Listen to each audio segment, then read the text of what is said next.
Bonjour, je laisse les derniers s'asseoir. Je vais donc vous présenter le projet, donc Anne-Marie Cassard, directrice de recherche à l'INSERM. Je co-dirige une équipe INSERM avec un clinicien. Et je vais vous présenter le projet Addibugs. On n'est pas dans les additifs, mais là on est bien dans l'alcool et dans les microbes. Et donc ce projet vise à essayer de déterminer le rôle du microbiote intestinal dans l'addiction à l'alcool. Et donc, une petite précision, on ne parle pas d'addiction à l'alcool, en tout cas on ne parle plus d'addiction à l'alcool, mais de troubles de l'usage de l'alcool. Et vous allez voir que ça regroupe un certain nombre de symptômes. Alors, quels sont les enjeux ? Alors, les enjeux sur essayer d'améliorer la prise en charge des patients qui ont un trouble de l'usage à l'alcool, il est évident. C'est une maladie qui a un coût en France et à l'international. En nombre de décès par an, rien qu'en France, on l'estime à 41 000 décès. C'est un cofacteur aggravant dans un grand nombre de maladies. On l'estime à plus de 200 maladies. C'est une des premières causes d'hospitalisation. Et on estime le coût social, rien qu'en France, à 102 milliards d'euros par an. Donc, ces troubles de l'usage à l'alcool, ils peuvent être pris en charge avec un arsenal thérapeutique qui reste néanmoins limité. Actuellement, 5 traitements sont utilisables pour certains qui ont une très forte hépatotoxicité, mais leur effet reste faible et modéré. Il y a énormément de patients qui sont non répondeurs et surtout, chez ces patients, et je pense que tout le monde en est bien conscient dans cette salle, on a un taux de rechute qui est extrêmement important, qui peut aller jusqu'à 60% après l'arrêt du traitement. Et donc, ce projet vise à essayer de documenter, et bien évidemment avec une idée d'établir un rôle causal, le microbiote intestinal pour améliorer la prise en charge de ces patients. Et un des critères pourrait être vraiment de diminuer le taux de rechute en ciblant ce microbiote intestinal. Alors, quels sont les objectifs ? Eh bien, c'est d'essayer d'avoir une cartographie de comment est ce microbiote intestinal chez des patients qui ont un trouble de l'usage de l'alcool, puisque c'est assez peu documenté dans la littérature.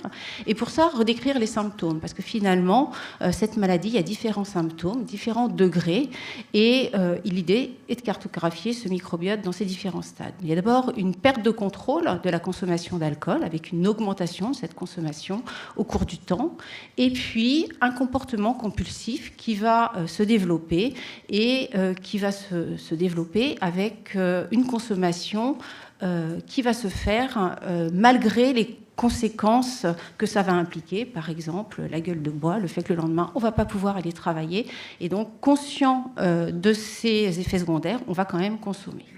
Le syndrome d'anxiété-dépression qui va être lié à la période de sevrage, dès qu'on arrête l'alcool, on va avoir ce syndrome et c'est ça qui va pousser à reprendre de l'alcool. Et puis le craving qui va être cette consommation, cette envie irrépressible de consommer et qui va également faire partie de cette rechute.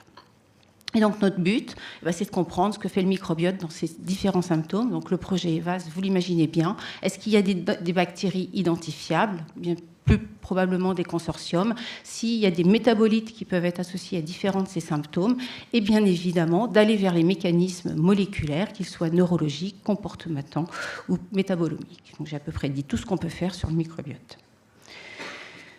Le programme de travail va être divisé en différents work packages, mais finalement avec la constitution d'une cohorte clinique avec des patients qui vont être soumis à un sevrage alcoolique et des recueils de sels qui vont se faire au cours de ce sevrage, une partie en milieu hospitalier, puis une fois que les patients sont relâchés dans la nature, eh bien, il va falloir les suivre, donc il y a un coût à ce suivi, bien sûr, et des recueils de sels et de sang qui seront faits régulièrement. Et des cohortes contrôle. Alors dans ces cohortes contrôle, dont le nombre de patients inclus peut être discutable et lié parfois à des critères économiques, on en est bien conscient. Néanmoins, donc des volontaires sains et des patients qui vont avoir une addiction au sucre, et un peu même au-delà, puisqu'ils auront un comportement compulsif, ce qui est quand même un petit peu différent en termes de consommation vis-à-vis du sucre, qui est un contrôle extrêmement important, qui sera également inclus dans tous les modèles précliniques, parce qu'il permet vraiment de différencier ce qui va être lié à une addiction spécifique à l'alcool et d'un comportement avec un agent qui va stimuler des zones de la récompense. Donc cette partie cohorte, et puis bien évidemment, pour aller approcher les mécanismes neurobiologiques, moléculaires, des équipes de neurobiologistes qui vont étudier dans des modèles précliniques d'addiction, donc des modèles robustes.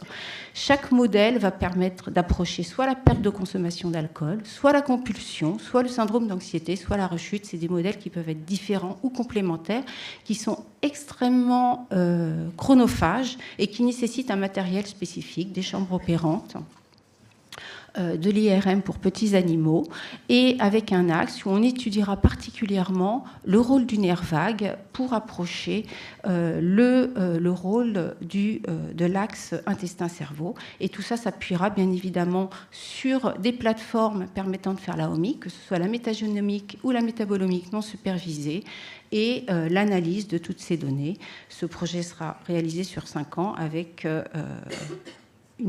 la cohorte, le recrutement des patients qui va démarrer très très vite. Les partenaires, alors Ivo, je suis désolée, j'en ai 13. Alors, néanmoins, d'un point de vue administratif, je n'en ai que 8. Alors effectivement, voilà, le compte est peut-être là, parce que la cohorte clinique, eh bien, ça s'appuie sur différents services hospitaliers, des services d'addictologie, des services de nutrition pour les patients ayant un comportement compulsif, pour les patients, les volontaires sans, le centre d'investigation clinique et également le service d'hépatogastro qui émarge dans notre équipe, tout ça piloté par la DRCI. Et pour essayer d'approcher les mécanismes moléculaires, j'ai recruté donc 3 équipes de neurobiologistes spécialistes de l'addiction afin de développer des modèles dont ils ont l'habitude, qui sont vraiment des modèles robustes pour l'étude de ces différents symptômes. Et cela s'appuie également donc sur une équipe qui va faire de l'analyse de omique, qui est une équipe qui appartient aussi au Cloud for SAMS, et 2 équipes qui sont rodées pour la métagénomique et la métabolomique non supervisée. Et je vous remercie pour votre attention, et bien sûr, je remercie tous mes partenaires. Merci Anne-Marie. Y a-t-il une question dans la salle? Quand tu décris les symptômes qui sont liés à l'addiction à l'alcool, est-ce qu'ils sont liés en partie à la sévérité de l'addiction, ou est-ce que tu as vraiment des typologies qui varient suivant les individus? Alors, en ce qui concerne la perte de contrôle de la consommation et la compulsion, c'est justement quelque chose qui est très difficile à approcher chez le patient.